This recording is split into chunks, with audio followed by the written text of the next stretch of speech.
Salut à tous. Alors la vidéo que je fais aujourd'hui, on va bosser un petit peu sur ce Zafira. Donc il tourne très bien, il a aucun souci moteur, c'est au niveau des clignotants.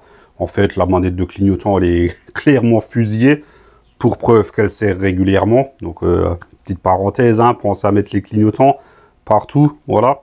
Donc ouais, je vais vous montrer tout à l'heure, elle tient plus, elle a du jeu à mort, enfin bref, elle est clairement... comme quoi le propriétaire s'en sert vraiment régulièrement. Donc on va voir pour remplacer ça. Alors je ne sais pas du tout comment on fait, j'ai jamais fait. On va découvrir ça ensemble. Ça devrait pas être plus compliqué que ça. Je ne pense pas. Bon ben on perd pas de temps et on attaque.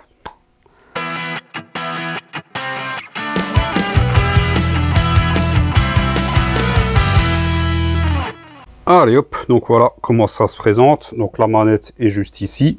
Donc comme on peut le voir, ouais, voilà. Elle ne tient plus quand on met le clignotant, par exemple, pour aller à droite, là, ben, il retombe tout seul. Et à gauche, ben, c'est limite, ici, il se met pas tout seul à gauche. Au niveau des appels de phare, ça fonctionne encore. Donc, c'est vraiment que la fonction clignotant.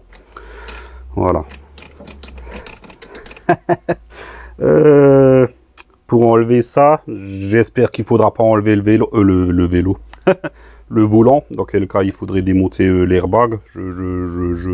Certains véhicules il faut, celui-là franchement j'en sais rien.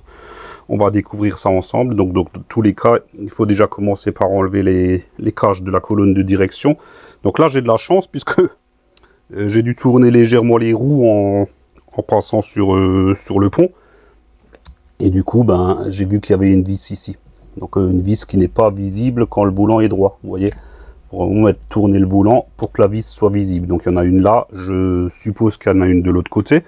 Ça c'est pour le crash du haut. Et le crash du bas, j'ai pas pris de lampe. Bon, il y a je vais pas en chercher une maintenant. Il y a un unique trou ici, donc je passe mon petit doigt, je sens bien qu'il y a une vis au fond.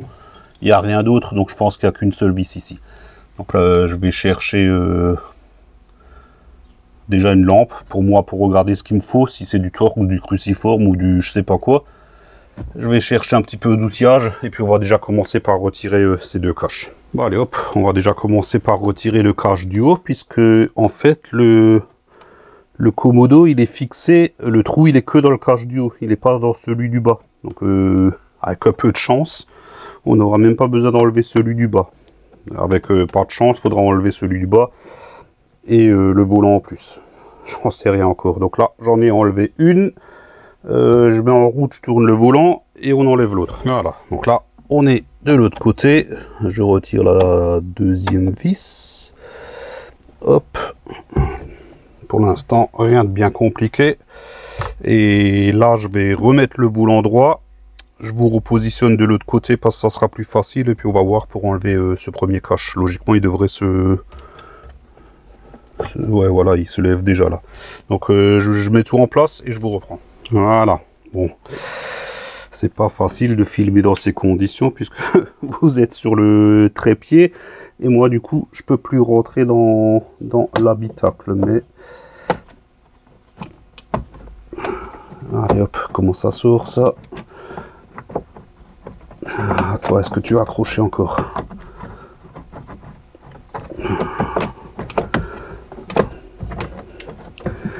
À quoi est-ce que tu tiens?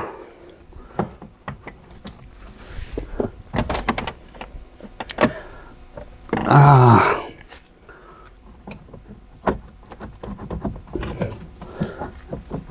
Ah oui. Merde, il y a des... Oh putain, comment je vais vous montrer ça? Je coupe 2 secondes, je vais chercher une lampe. Je reviens. Putain, ça va pas être évident. J'ai l'impression, je dis bien j'ai l'impression, que ici, au bout de mon tournevis, il y a un... Ah bah non, c'était qu'une impression. Merde, je voyais le truc bouger, je pensais que c'était un clip. Je croyais vraiment que c'était un clip. Du coup, je sais pas pourquoi ça sort pas. Bon, attendez, je vous repositionne. Là, c'est déjà mieux. Donc, pourquoi ce maudit cache ne sort pas? Ah, il est sorti... Je ne vois rien. Parce qu'il est sorti de l'autre côté, donc il devrait sortir de ce côté aussi.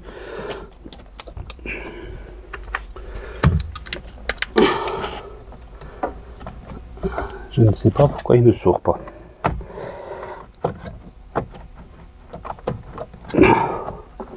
Bon. Ça ne m'aide pas beaucoup. Putain de trépied.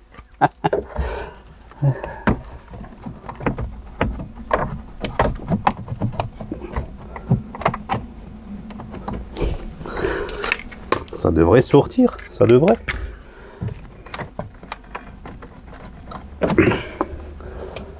Merde, à quoi tu tiens? À quoi est-ce que tu tiens? Bon, ce que je vais faire, je vais quand même enlever la vis de celui du bas.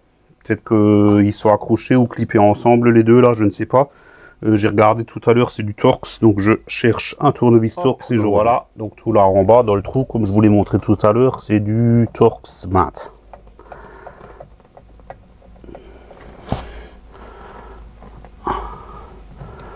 Et voilà, et on a la petite vis.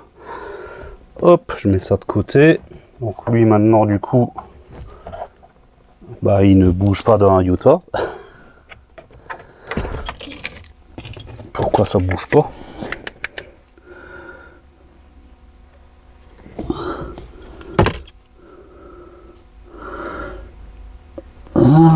Attendez, il y a le machin pour le volant là. Est-ce que j'ai quelque chose à... Ah oui, si je descends le volant à fond, ça se trouve c'était juste ça.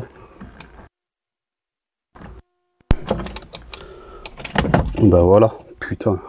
Voilà. Quand je vous dis que quand on fait des conneries, il faut les montrer. Voilà, suffisait juste de descendre le volant. Bon là par contre, il faut que je rentre dans l'habitacle pour voir un petit peu comment c'est fait. Donc je coupe 2 secondes, je regarde comment c'est fait et je vous reprends. Allez hop, me voilà de retour. Donc en fait, je suis juste un idiot puisqu'en introduction, je vous ai dit que je savais pas s'il fallait relever le volant ou pas. Mais en fait, moi j'ai la pièce neuve que bon là je viens juste de l'ouvrir avant pour vérifier. Je l'avais même pas ouvert, elle est encore emballée. Et en fait, si je l'avais ouvert dès le début, j'aurais vu que c'est un morceau simple. Donc elle ne fait pas du tout le tour du volant. Il y a juste 2 clips ici. C'est clippé dedans. Donc il y a un connecteur là pour le régulateur de vitesse et une broche principale pour toutes les fonctions. C'est juste clippé dedans. Quand vous achetez des pièces neuves, pensez à les vérifier quand même. Vous aurez l'air moins idiot que moi. Qu'est-ce que je voulais dire? Ouais, du coup, on a accès... C'est sombre là-dedans. Hein. Hop, on a accès à un des clips juste au-dessus, ici. Donc du coup, ouais, ça, vous voyez, ça fait bouger le Komodo. Je peux le déclipper, mais pas en bas. Il faut quand même défaire le cache du bas, ou au moins pouvoir le descendre. Une fois qu'on a enlevé le... J'ai enlevé la vis du bas, et en fait, le cache, il bouge pas. Il faut enlever le cache du haut. Et une fois qu'on a enlevé le cache du haut, on a ici, au bout de mon tournevis, je peux pas vous montrer mieux, mais vous le verrez, il y a une vis pareille en Torx 20. J'ai pas encore regardé, mais je suppose qu'elle a même de l'autre côté. Je vais peut-être même pas l'enlever de l'autre côté. Ça se trouve, hop, celle-là je la retire. Si ça se trouve, le fait de défaire de ce côté, ça me permet de l'abaisser pour accéder au petit clip en dessous. Est-ce que j'arrive? Ouais, putain. Bon, faut passer le doigt, mais ça marche. Vous voyez, voilà, et là, je l'ai défait. Là, j'écris victoire trop vite. Du coup, j'arrive assis, ou bien... Ah si, voilà, j'arrive à le sortir. Putain, génial. Ah, mais c'est que c'est super bien foutu, en fait. Du coup, comment on défait le connecteur là?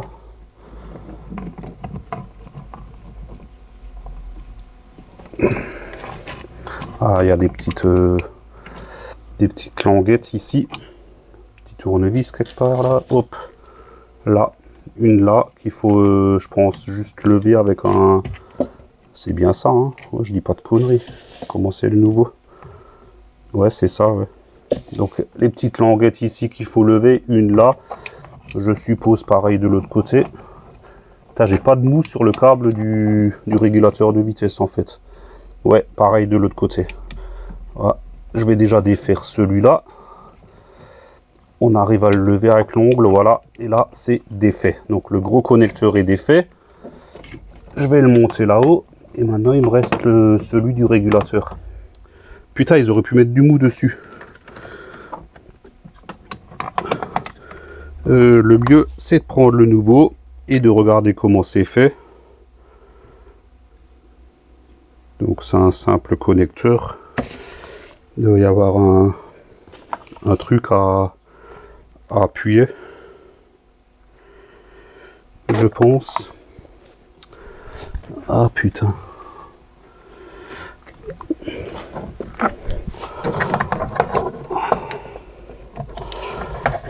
Je ne vois pas. Bon, je coupe 2 secondes parce qu'il faut que j'enlève l'appareil pour me pencher dans le trou là. Je pense qu'il doit y avoir un petit système de languettes à appuyer. Donc je coupe et allez hop, j'ai trouvé. Donc c'est sur le connecteur qu'on débranche. Donc je vous le montre sur le neuf, sur celui-ci. Il y a ici cette petite partie. Donc il faut juste lever avec un tournevis pour déboîter le connecteur. Donc je vais... Faut tourner le connecteur, on met une légère tension dessus. À l'aide d'un tournevis, on l'écarte et hop, et ça se débranche tout seul. Et là, on a notre manette. Donc il est bien déglingué. Allez hop, sans plus attendre, on va mettre la neuve en place. Bon, bien sûr, on vérifie que c'est les mêmes, mais bon là, pas besoin, hein, c'est exactement les mêmes, pas de souci. Donc d'abord ce petit connecteur. Alors pour le remettre en place, c'est pareil, il faut retenir le connecteur. C'est bien foutu, mais en fait il n'y a pas de mou sur le câble.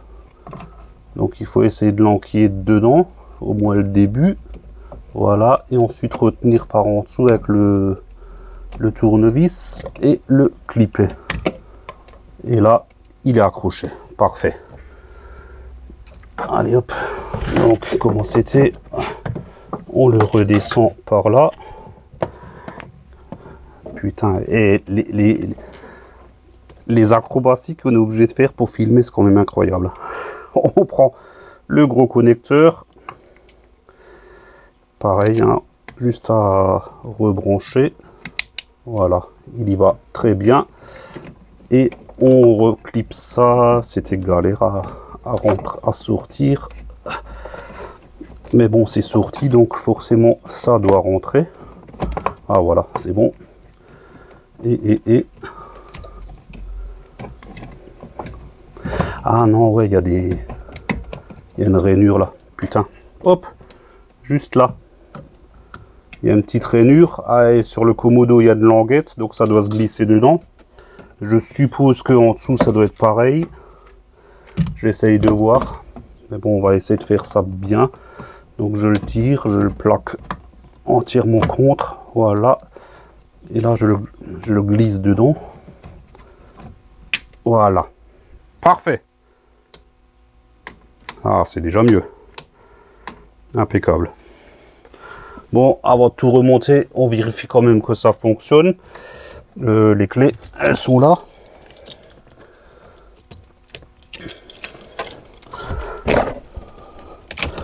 On met le contact. Donc clignotant, ça marche. De l'autre côté, ça marche. Les appels de phare, ils marchent. Régulateur, bah là on roule pas, mais bon, je pars du principe qu'il va fonctionner sans souci, hein. De toute façon, j'ai pris une pièce de marque, hein. J'ai pris du ERA, j'ai pas pris un machin no name quoi, hein. De toute façon, ça fait longtemps que moi je prends plus du no name, hein. Je prends que des pièces de marque, ça évite de les acheter 2 fois. Arrivé à ce niveau là, on peut remettre la petite vis Torx qu'on avait enlevé ici. Hop.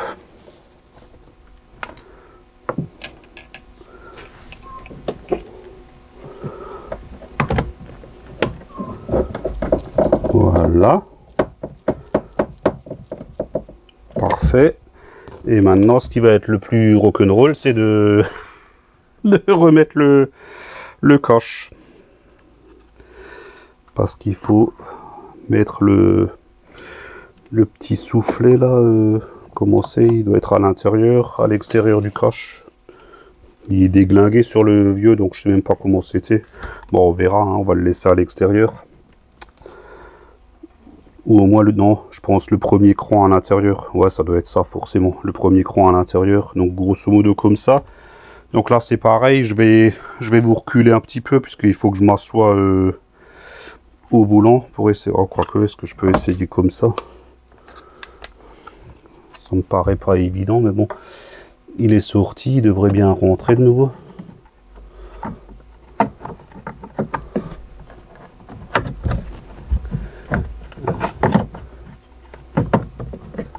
Ah, c'est pas évident. Hein.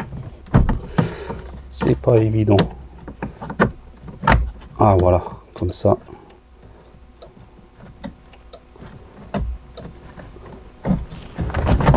Voilà. Par contre, le soufflet, je pense que je vais le sortir et puis je le pousserai dedans à la fin. Ça me paraît plus... Ou bien... Ah, quoique... Ouais, il est en place, là. Il est en place. Par contre, là, je vais m'amuser. Je vais couper la caméra. Je vais m'amuser hors caméra à positionner le soufflet bien comme il faut. Il faut que je m'assoie. Donc, je fais ça. Et je vous reprends juste pour remettre les vis. Et puis après, c'est fini. Hein. Bon, allez, hop. Je pensais que j'allais en chier un petit peu. Puis en fait, non. Je l'ai poussé au maximum à l'intérieur. Et une fois que le cache est en place, j'ai pris le petit soufflet. Je l'ai tiré progressivement vers l'extérieur, cran par cran, jusqu'à ce qu'il a sa position finale. J'ai déjà mis la vis ici de l'autre côté. Donc, il ne me reste que celle-ci à mettre. Alors, de l'autre côté, vous avez le commodo des essuie-glaces. Donc, pareil pour le soufflet, c'était pareil, hein, donc à l'intérieur, et on le tire progressivement vers l'extérieur. Et là, on a tout fini. Il ne nous reste plus qu'à mettre la petite vis en Torx qui était tout en dessous là. Et à tous les coups, c'est celle-là qui va nous faire chier. Hein.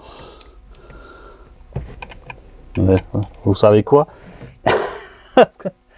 Ah, il faut retomber pile poil dans le trou.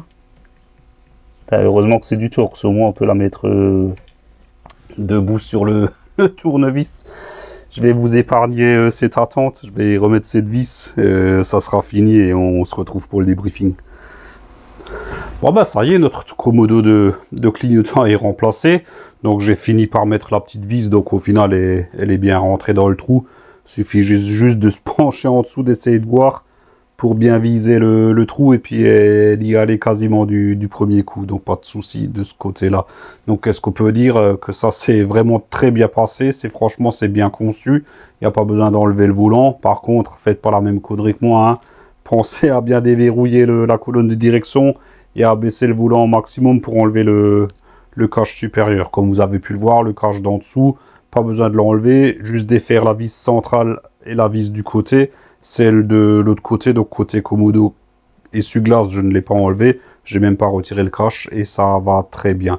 Le connecteur du régulateur de vitesse, si vous êtes équipé, pareil, il est un petit peu de court de câble, mais bon, comme vous avez pu le voir, on y arrive très bien. Donc ça s'est vraiment très bien passé. C'est très bien conçu. Ça, c'est rare pour le souligner. Merci Opel. Je suis pas plus fan que ça de la marque, mais quand on fait des choses bien, il faut savoir le dire. Donc, sur ces bonnes paroles, j'ai rien de plus à ajouter. Donc, si la vidéo vous a plu, un petit pouce en l'air, c'est sympa, ça fait plaisir. Pensez bien sûr à vous abonner si ce n'est toujours pas fait. N'oubliez pas d'activer la cloche afin d'être notifié de la sortie des prochaines vidéos. Comme d'hab, tout l'outillage que j'ai utilisé, vous trouverez tout. Les liens en bas en description ou alors sur le site monoutillage.com. Donc, ce site est partenaire de la chaîne. Vous avez 12% de réduction sur l'ensemble du site avec le code Tintin22. Et là, j'ai tout dit, j'ai rien de plus à ajouter. Donc, je vous dis à la prochaine. Ciao, ciao!